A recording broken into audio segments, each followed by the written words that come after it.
Hey, Ghost Machine fans, this one's for you.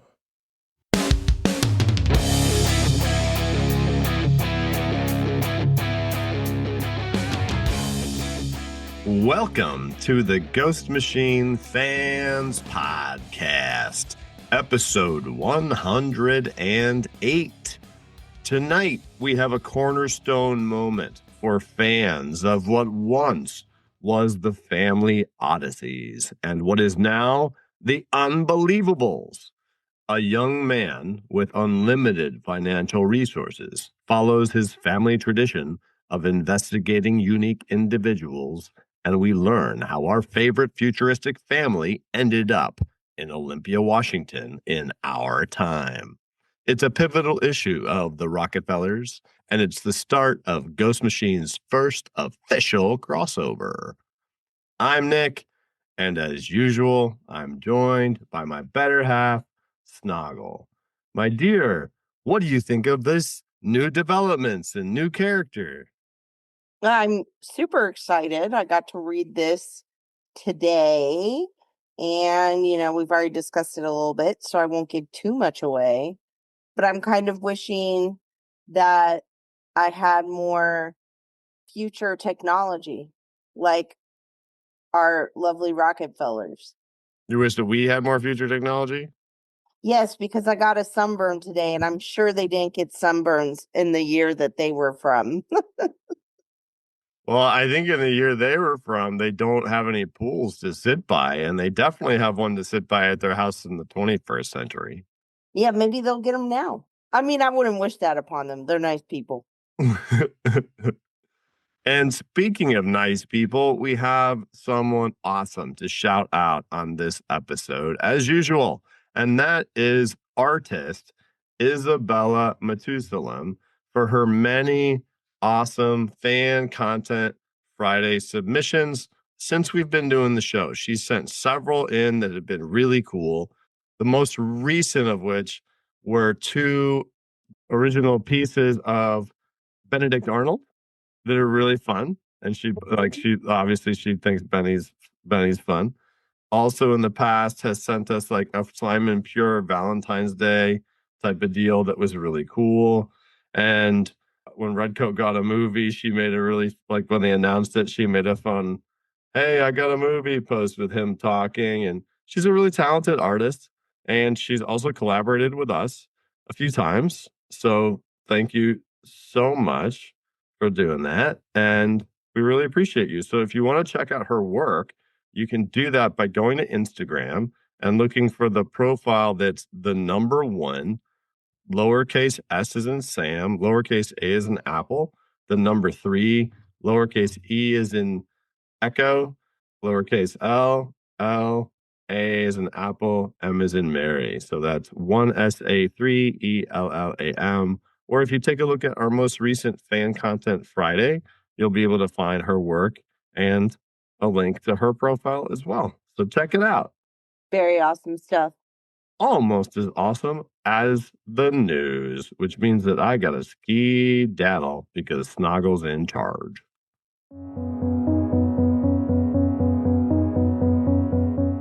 Today is Wednesday, May 20th, which is the release date for the Rocketfellers Zero.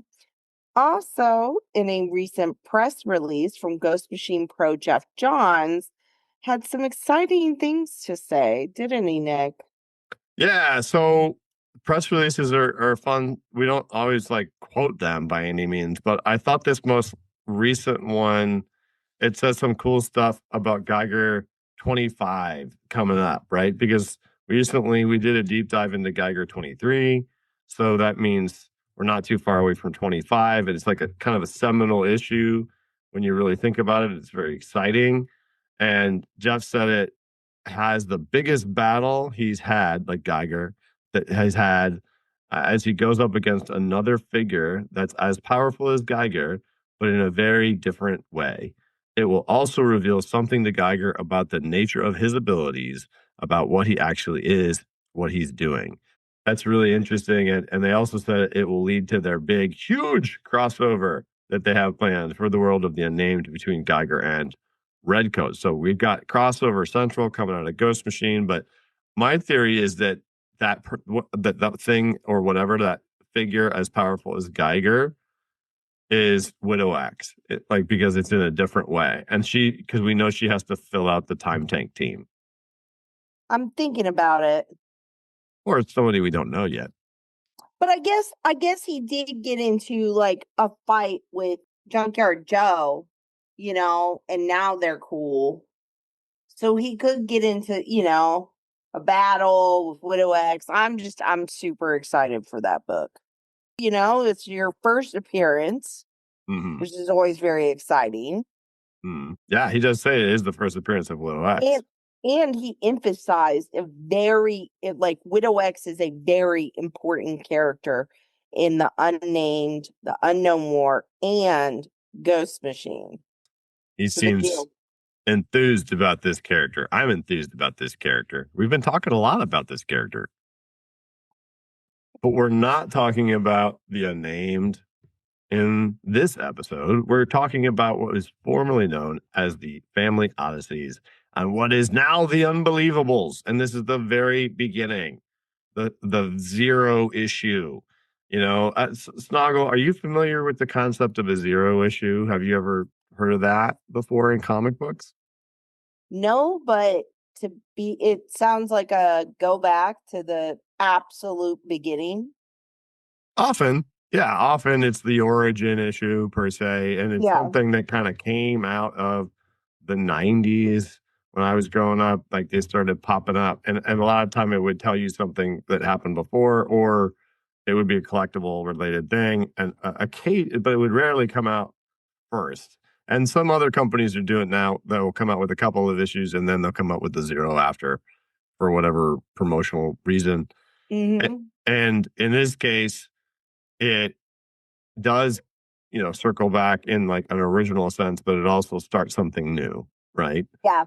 Yeah. So, but before we talk about any of that, we need to take a gander at the fine covers that will be available to you if you stop by your local comic book shop and pick up your copy of the Rocketfellers Zero. So, first cover by the man, the myth, the legend who does it all, pencils, inks, and colors. That's Francis Manipool. This looks so sweet. It's obviously them coming through some sort of time portal into the 21st century. I just the color, the detail, I love it. Very, very well done. And they got that kind of ring portal behind them that we Hmm. have seen like them enter one of those, and we know they could come out of one of those. And even before the issue that like elaborates on how they built the early things that they had, which is going to be fun to talk about. The second one to me was very like, oh yeah, shared universe. That's cool because it's not just the whole family. It's Gary Frank and Brad Anderson, which is awesome. And they look like they're surrounded by $1 trillion, or well, I guess they're $10,000 bills, but they have the $1 trillion kid's face on them. Yep. I like the look on Roland's face looking at the bill. Like Like, it's suspicious. yeah, like, what is this? But Yeah, I like it. uh, yeah, well, I like because it's like, yep, same world, and we're gonna get more from that. And I think this world is due for some expansion, some rapid, amazing expansion, unbelievable expansion, you could say. Yeah. And how unbelievable is it that the third cover is by Layla Lees herself? That's sweet. That is super sweet. Friend of the show. Friend of the show, Layla. Fake air horn. So it looks like they're on like a I subway, right? love I love this cover. I Super good. think it is so good. Super good. And it looks like Raina's. So it's all of them on a subway coming back from the grocery store because Rachel's carrying a bag of groceries, and like Raina's there in her like super creepy mode too, which I think is funny. Yeah. But yeah, it's a beautiful. And I love it because just like we talked about how creative she is, Yeah. it's covers and it's a wraparound, but the wraparound is the subway car or whatever, and it's got graffiti on it. right? Yeah. And just stuff like that. It's just like, man, that's cool. It's not, it's interdimensional. It's thoughtful is what it is. It's Yeah. great. It's great work. So this is a different situation. We're not going to like pick up where we left off per se in this issue. Like there's some elements of it that we at the beginning, right? Like there we do to an extent, but it's not like this is a more informational issue. It even says in the beginning, it's the Unbelievable's prelude. And that makes this your official spoiler pause for the Rocketfellers Zero. It's Prelude time. So tell us who's responsible for this fine comic book with a creator roll call, Snoggle. We got story and words, Peter J. Tomasi. Story and art, Francis Manifold. Our king of letters, Rob Lee. Our designer, Steve Blackwell. And friend of the show, our editor, Brian Cunningham. Brian Cunningham designs excellent t-shirts. Yes, he does. So this thing dives right in to this new world. And this whole first page, it is not picking right back up with the family that we've been talking about. It picks right, Yeah. it starts with someone new. I like how all of the words and word boxes, they're yellow with a green outline and purple, type. Mm-hmm. I like it. Yeah, it's not abrasive and easy to read. Yeah, we get to see our monster band. And it's the voice of who, though? It's the voice of the $1 trillion kid. Yeah. And right off the bat, he's talking about how his parents tried to keep the scary parts of the world from him. But in fact, when, he was to find out that they were actually themselves looking for unbelievable beings and people and groups in different parts of the country. And when he asked him about it, he wanted to help them or whatever. And then there's these hints of these different things that we've kind of sort of heard about. One is a strange music group that they thought were monsters, and this is the Deadtones. And there's a listener mail question about this that was a DM, and we're going to talk about that. But this is stuff that we've seen, like Francis has been doing a lot with that, and that so we don't know if they're like undead or just monster band, but that's the idea. I'm excited about this island where animals walk and talk like people. Look at that octopus. Look at how cute it is. Are you familiar with the island of Dr. Moreau? Of course. It's got Moreau in the name, and I just like that all the it's funny because there's a human who's getting groomed by a bunch of others with it looks like actually Rose looks like she's looking on in the background, but it might not be Rose. But there instead of It looks like her. right. It makes like that's not a scary because the typical thing would do they'd be like eating and murdering humans or whatever.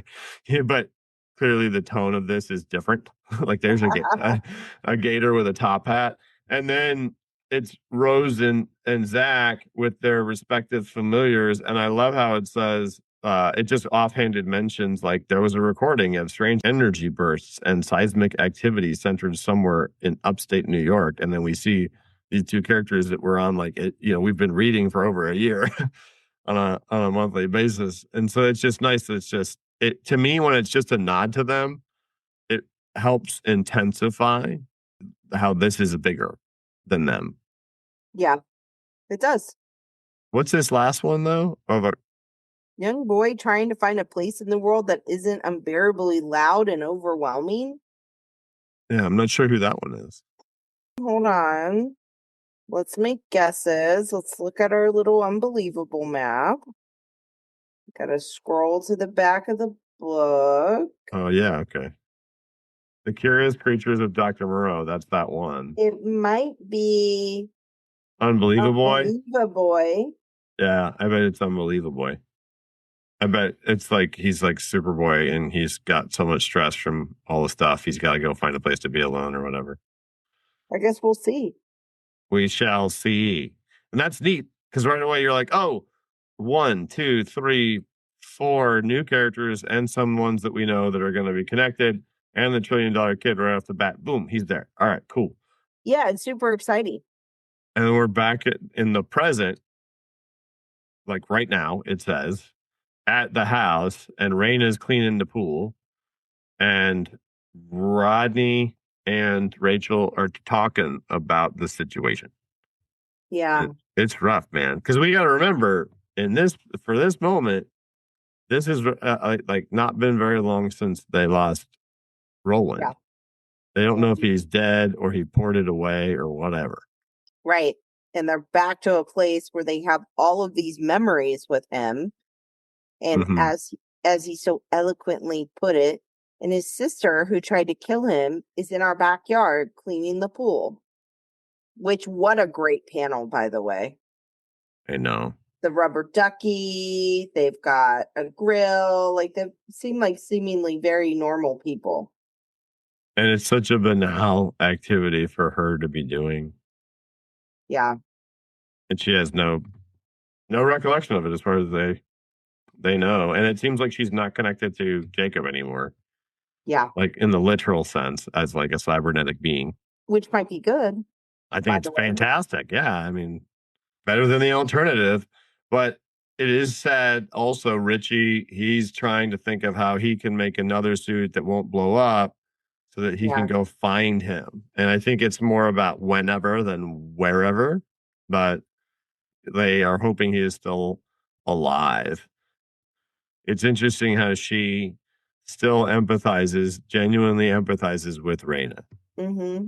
You know, because supposedly she can kind of sense the future is what I get the vibe on. And so if she sensed that badness was going to come from that, like, I don't know. I feel like that wouldn't be how she would feel. Yeah. And it's a nice interlude though, because Richie's contemplating where he's going to have to find his dad or when he's going to have to find his dad. And that segues to the beautiful full 2-page splash by Francis of them popping out of their time portal into, it says, the past 2 years ago, breaching time stream, leaving 25th century, leaving 24th century, 23rd century, 22nd century. You have materialized in Olympia, Washington. And the bottom by their feet where it says Rockefeller. That is cool. That's really Or I guess cool. that's the dirt. I mean, this is masterpiece. You know, it is neat how Francis should be known for that because he's done that in like many other instances, and it's really cool. Yeah, they're in a secluded forest area. Yeah, it made me want to go visit Olympia, Washington. Oh, it's beautiful. Grandpa checks everything out in his typical militaristic fashion, and Perimeter looks secure. And the kids want to know about Grandma, and they're just avoiding it. Yeah. And it's super sad. So sad. Well, the sad one is we'll all see Grandma again one day, kiddo, but maybe not for a long time. It's like, oh man. Yeah, like, maybe now's not the time after we pulled them into, a completely different time frame to be like, actually, your grandma totally just sacrificed herself for us. And your aunt killed her. It is a bit of a parallel to how now they lost Roland and then they're feeling similar grief. Yeah. The way this is set up. But it is a lot though. So I can say as a reader, it's nice when the alert goes off and then you have this new element come in that does fun futuristic things that is like, okay, cool. Like I get it. This is really stressful. I really would not want this to happen to my family. but but the cool sci-fi stuff, right? And it's like a little floating, buzzing. Oh yeah. Thing. And I like how Rob did the sound of it like buzzing in this futuristic font that goes up and down with the M's because it makes you know that it's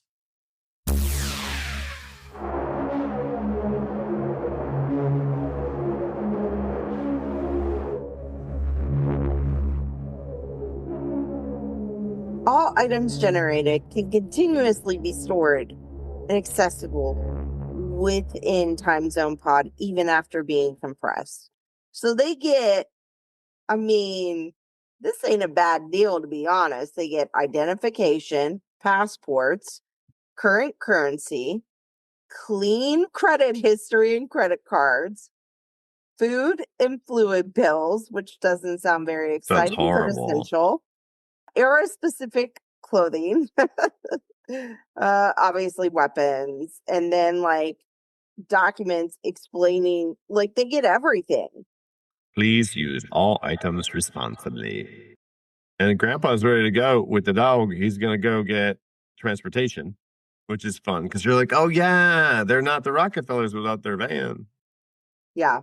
And they have like tech that you see those suits.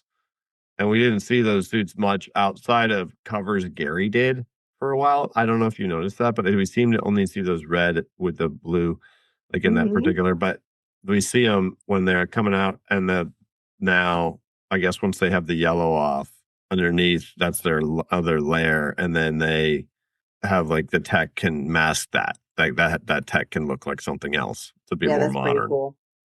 And Grandpa, Pretty cool. I was just to refer to. We say Grandpapa. I was going to say and Grandpapa.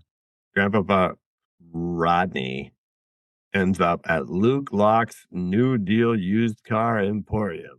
You got a butt, we got a seat. Right?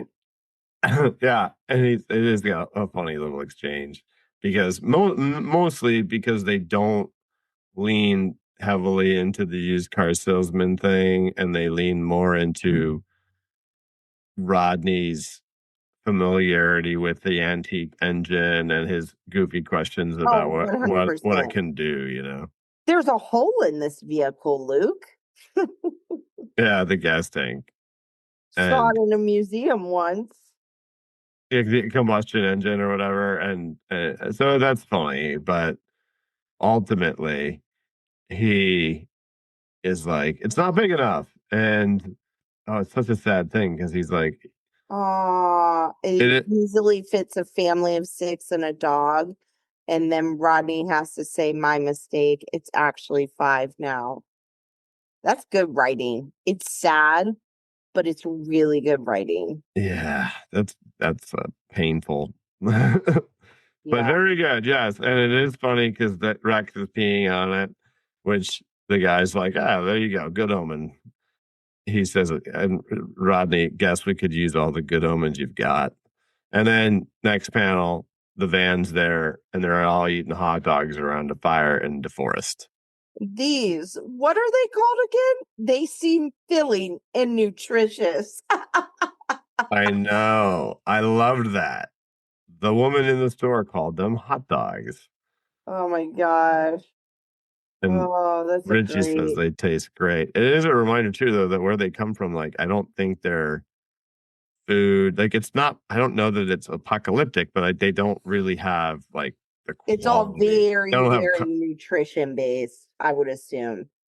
Yeah, and I don't know if like their world has had other issues that have occurred Yeah. since like the stuff's been happening or Or maybe whatever. in But general, in that age of time, they found it's unacceptable to eat to eat whatever hot is in dogs, hot dogs. that's fair. If they're not all beef hot dogs, you shouldn't do it.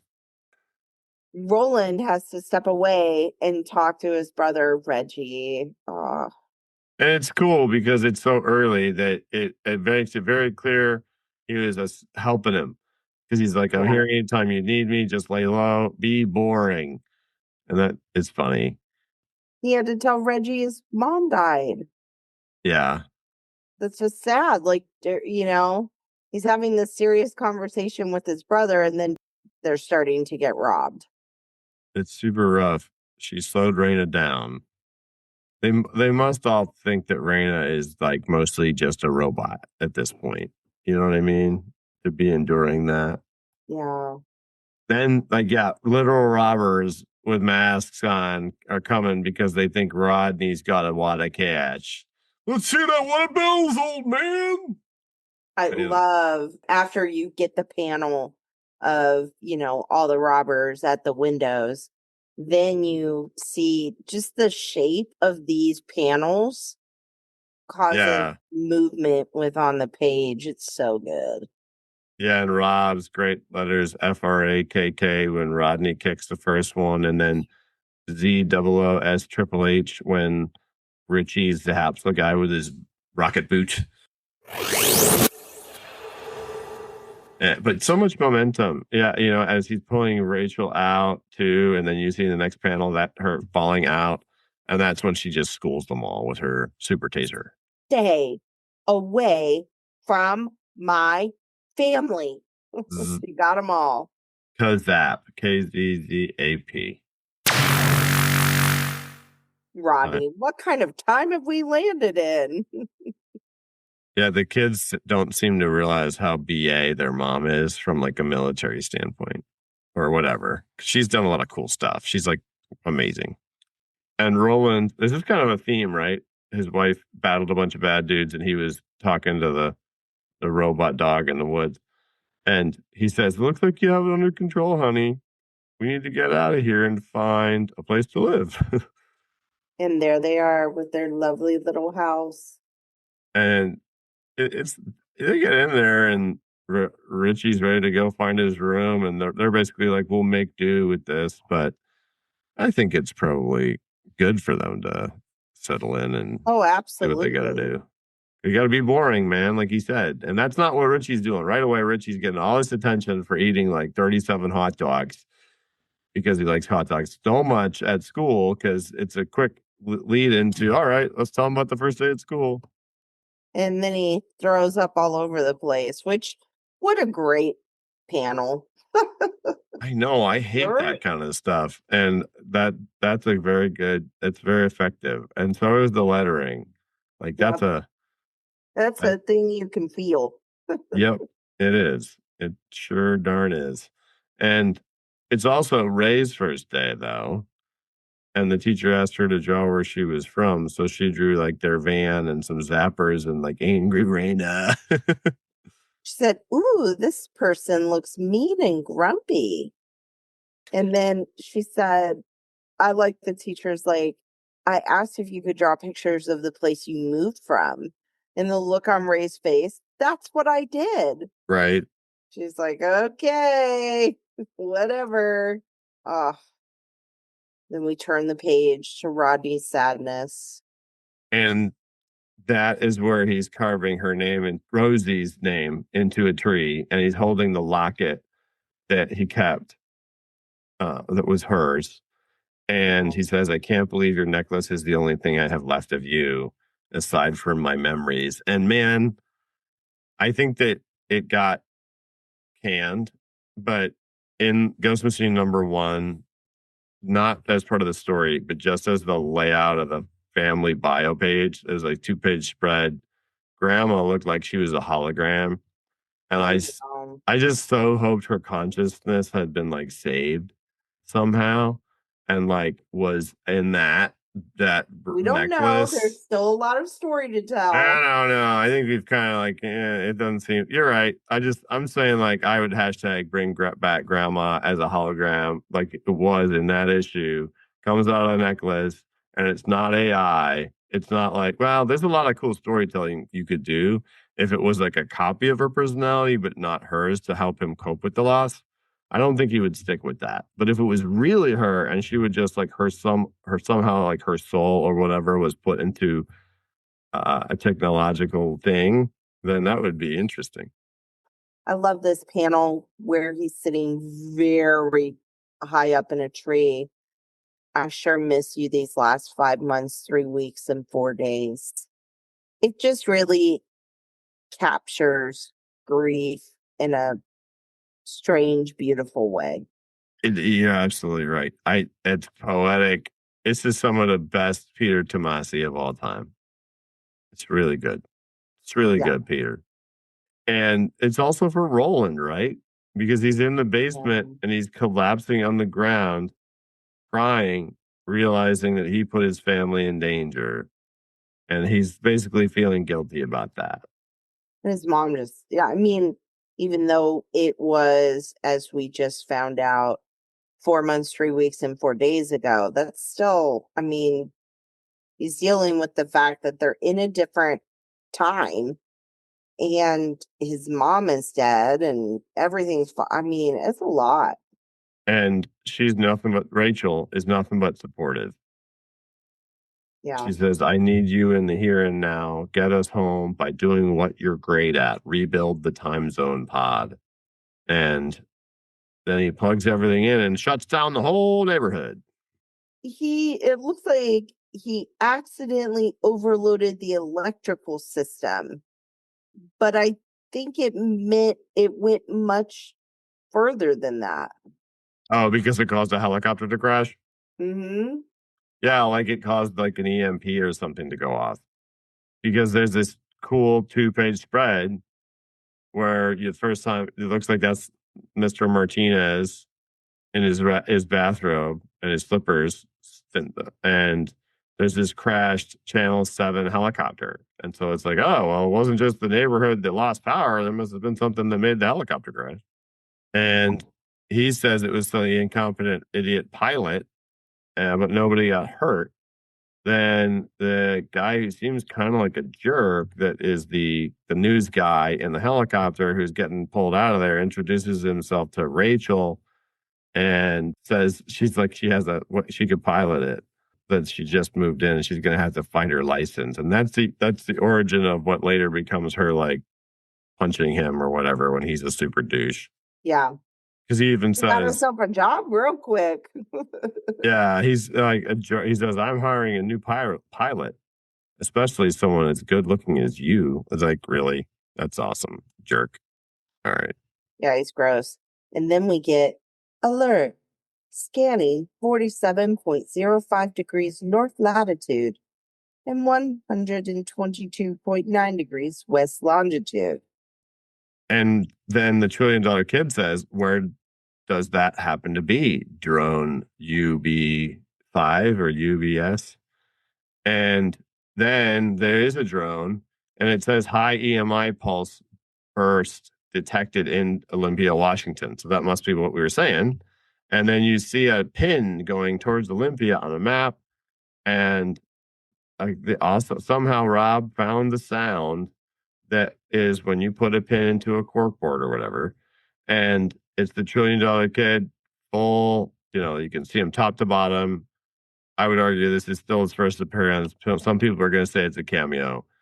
He's got his computers in the background and everything, and he's clearly marking that as, a place he's going to check out where people of an unbelievable nature must reside. Pretty cool. I'm excited for the next thing. Hornsby and Halo Zero, and then $1 trillion kid number 1. Because it says the Unbelievables crossover event continues in those issues, which is cool. And it does specify that the Prelude also continues in Hornsby and Halo Zero, which is also coming out in May. Very exciting. Very exciting. Very cool. I enjoyed this issue a lot. I'm also excited to learn more about these other characters, these other worlds or parts of the US, I should say, these factions, as it were. I want to know more. But before we wrap up this fantastic episode of the Ghost Machine Fans podcast, we have a fantastic mail to share with you from friend of the show, Ajax. Snoggle, would you like to read it? They say, what's the deal with the Deadtones all over Francis Manifold's Instagram? Keep up the good work. So it looks like Francis has been posting away of late. He's been posting everything from that to videos with his little people and his family, doing fun stuff together, to unboxing a Redcoat hardcover deluxe like the one that we received, which is a really amazing book that if you haven't had the chance to get a copy, it's beautiful. It deserves to be on your shelf. It'll blow your mind. You need to get a copy of the Redcoat deluxe hardcover volume 1. Whew. But Francis has been putting out a lot. There was a post, like 12 different images on it of the Deadtones. And he said, he called it Color Designs for Ghost Machine Pro's Hottest Band, the Deadtones. I love it. And there's some notes here. It looks like I could get you some names. So there's like a Medusa-like character, which is also featured in the, it looks like she's the singer. And here it says Medi, Medi. And then there's also a guy who looks like he's made of like nature, like a tree guy. And it looks like his name might be Toog. And he's got a funny tie on. And then there's a girl that looks like she's a vampire. She's got blood coming out of her face and she's got the fangs. And her name is Nixie. She's got like a vampire jacket thing on. Then there's a guy who's got like bird-like hands and like super cool guitar with like that Japanese style oceans waves on it. And then he also has this like mask with, I don't know what that, it looks a lot like the character from Demon Slayer that like teaches the kids with the long nose. Mm-hmm. Then when he takes it off, he's like a dude with a beanie on. That one, I don't see a name on the notes. But after that, this one's cool. So this one, it looks kind of like a fish woman or a mer woman. She's kind of like different shades of green. And she's real metal and she's the drummer. But like her ears have like flaps, kind of like the creature from the Black Lagoon. And then she's got some other like scaly features on her arms, but then she's like normal looking otherwise. And her looks like her name is Isla, Isla. And that could be like because it's related to islands or whatever. And then there's a Frankenstein looking dude. Looks like he's carrying all their stuff. So maybe that's the joke. He's their tech crew because he's so strong. And that's the last one that you see. He sells merch too. He sells merch too because he's got bracelets on his belt or whatever. 1,000%. For sure. So that's cool. That's a lot of content there. That's pretty neat. So that looking forward to seeing how they came up with those characters coming together and forming a band. Literally, that'll be pretty cool. So that's the deal. That's all I know, Ajax. So Ajax is a friend of the show, and he had that question. But I think one thing that this reminds me of is the fact that the comic book industry is a rare one where you can, if you really want to get into it in the community sense and the fan sense, you can see stuff like this that enhances your experience. That's not just waiting for the next issue to come out. I know that's exciting, but having little tidbits and stuff like this that your favorite publisher can do in the interim is awesome stuff to still have your finger on the pulse of the company and your finger on the pulse of what's happening with the content and stuff like that. So I just think it's really neat that you can get more from Ghost Machine because the creators do stuff like this for fans. Like there's not much of a reason to put that on there other than for fans who are really excited about what's coming out and who are following Francis and what he does, and that's Ghost Machine. So that's really amazing to me. It is super exciting. That is a lot of content. It's spoilers. Wow. Sneak preview, really. Yeah, I mean, it's just sketches. And that's conjecture on my part. I'm just taking a look at the aesthetic and then observing to try to answer that question. So, yeah. If you would like to be like Ajax and want to send us a letter, a heckle, a suggestion, a question, you can do so by emailing ghostmachinefans@gmail.com. And if you'd like to check out all of our other content, you can visit www.ghostmachinefans.com, where you'll find our wiki, our social platforms, and if you'd like to join the conversation in Discord, you can find the invite in our profile on Ghost Machine Fans on Instagram or on the Ghost Machine Comics Reddit in the announcements. And thanks so much for joining us tonight on the Ghost Machine Fans Podcast. Unbelievable's Prelude Podcast.